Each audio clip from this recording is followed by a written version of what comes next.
Rose, remember now, I accused Keith Ellison when he did his study for Insight, and he was talking about a day in the life of a PCA.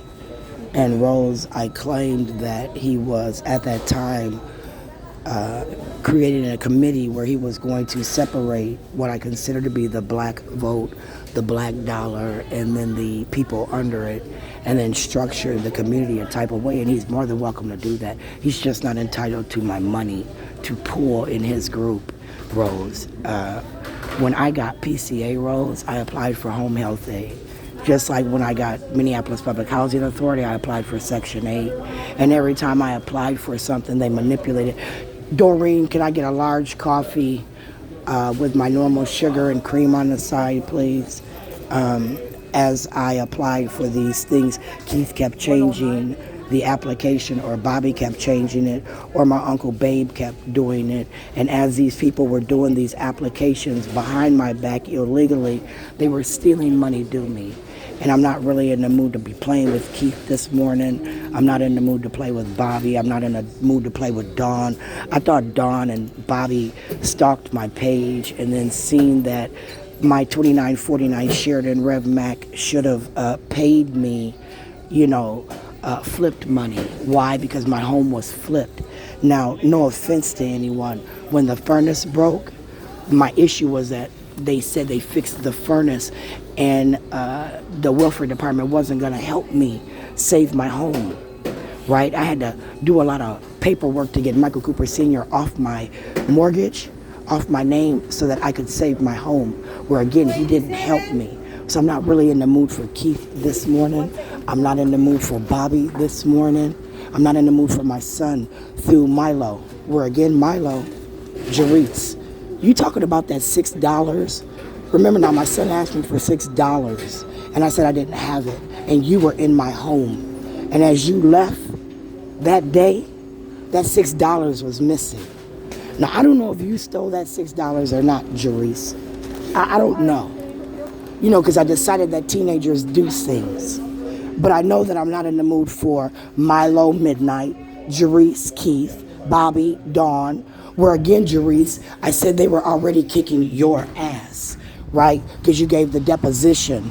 Now, Milo wasn't there that day when you gave the deposition about them putting me in a headlock. Milo was at the house today when the shotgun incident happened. Now, let's be very clear. My understanding, Duane Johnson, Barb Johnson, Bobby Joe Champion, Keith Ellison, was that Michael Cooper Jr. was in the house. Pooter was in the house. Pooter said Michael rushed out the house. He came back. That's when Jaritz said he called him. And Jaritz said he was in math class and in love with math class and couldn't leave math class to come and help Michael. Michael had found the gun, Sean G said. Sean G said as Michael found this gun and called Jaritz, and Jaritz couldn't leave math class to come help sell the gun, Sean G told the police as they came back looking for the gun, who had it. Sean G told the police Michael Cooper Jr. had the gun. Sean G said he told the police that Michael Cooper Jr. had the gun, went over here to 3625 Oliver, where they were now going. And as they were going to Michael's house, I just happened to be spazzing out from Normandale. Because see, my son was suspended that day, coincidentally. As Michael was coincidentally suspended that day, and he's in the house with Pooter, and he gets the phone call, and he leaves, and he rushes to the scene to pick up this gun, where Travis Glemke said that it was a high-speed chase. And as there was a high-speed chase, and these boys were just standing outside at the store coincidentally, and they went past in this high-speed chase, these kids threw this gun out the window, and the car behind them, Travis said, was supposed to get the gun. Well, by the time the car behind them got the gun, they said that people from the store had called Michael. People from the store called Michael, and Michael rushed from my home, and he rushed and got the gun, and the people at the store that told him to come and get the gun, Sean G and them, by the way, happened to tell the police where Michael took the gun. So I felt like it was a motherfucking setup with my son, who just coincidentally happened to be suspended that day, who coincidentally got called to come get this gun that happened to be in a high-speed chase, right? Now, as I'm spazzing out at Normandale, and I got this Mazda from the Wisconsin Dells, trip, where I was on vacation. I still got my rental car, by the way. I'm rushing home because my son didn't answer. My son didn't answer for me. And as he didn't answer for me, it's because he's answered for other people. And I got a bad vibe, so now I'm rushing home. And as I'm rushing home, I get a speeding ticket in St. Louis Park.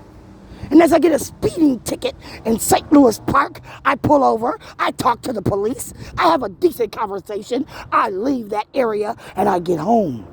And as I get home, and I'm going in the house, April's talking to me about the yard. And as April's talking to me about the yard, Sean G rolls up with his wheelchair. Sean G says, Sharon, the police are on the way to your house. I said, the police are on the way to my house. He said, yeah. Mike got a gun. I said, Mike got a gun? He said, yeah. Mike got a gun, and I told the police that Mike got the gun. You told the police? Motherfucker, me. I stopped talking to April. I now go in my motherfucking house. Mike, Puda. The police is on the way. I don't know, something about a gun. Michael, Pooter leaves. I go upstairs. I said, the police are on the way.